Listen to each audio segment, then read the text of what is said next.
مشرقی وسطی میں جنگ، کیا روس اس تنازع کا خاموش فاتح ہے؟ ایران، اسرائیل اور امریکہ کے درمیان جاری حالیہ جنگ نے یوکرین کے لیے خطرے کی گھنٹی بجا دی۔ دفاعی ماہرین کا دعویٰ ہے کہ مشرقی وسطی کے بحران نے روس کو وہ تصویراتی فائدہ پہنچایا ہے جو وہ برسوں میں حاصل نہ کر سکا تھا۔ وال اسٹریٹ جرنل اور رائٹرز کی حالیہ رپورٹس کے مطابق روس یوکرین جنگ کے دوران روس سے غیر متوقع فاتحہ بن کر ابھر رہا ہے۔ اس کی سب سے بڑی وجہ امریکی دفاعی وسائل کا رخ بدلنا ہے۔ 28 فروری 2026 کو ایران کے خلاف شروع ہونے والی امریکی مہم کے بعد ایران نے اسرائیل اور خلیجی ممالک پر میزائل اور ڈرونز کی بارش کر دی ہے۔ ان حملوں کو روکنے کے لیے وہی پیٹریوٹ اور تھرڈ انٹرسیپٹرز استعمال ہو رہے ہیں جن کی یوکرین کو روسی میزائلوں کے خلاف اشد ضرورت تھی۔ دفاعی تجزیہ نگاروں کے مطابق لاک ہیڈ مارٹن سالانہ صرف 550 سے 600 کے قریب پیک 3 MSE انٹرسیپٹرز تیار کرتا ہے، جبکہ مانگ اس سے کہیں زیادہ ہے۔ ایران کے خلاف جنگ کے ابتدائی چند دنوں میں ہی خلیجی ریاستوں نے 400 سے زائد بیلسٹک میزائل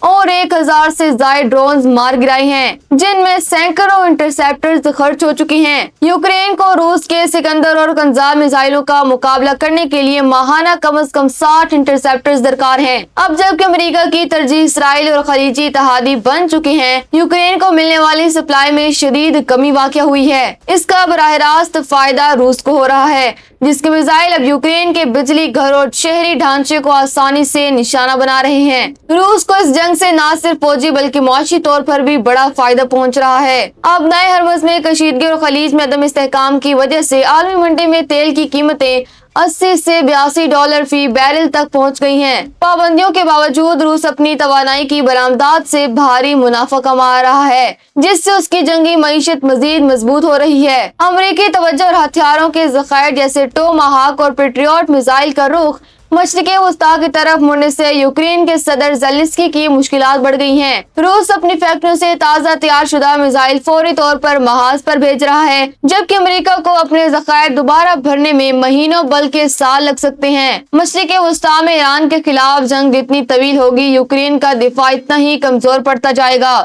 روس اس وقت کا انتظار کر رہا ہے جب یوکرین کے فضائی دفاعی نظام کے پاس ایک بھی انٹرسیپٹر باقی نہ رہے، تاکہ وہ اپنی فضائی برتری کا بھرپور فائدہ اٹھا سکے۔ یوں بظاہر تہران اور واشنگٹن کے درمیان جاری یہ معرکہ ماسکو کے لیے ایک بڑی تصویراتی فتح ثابت ہو رہا ہے۔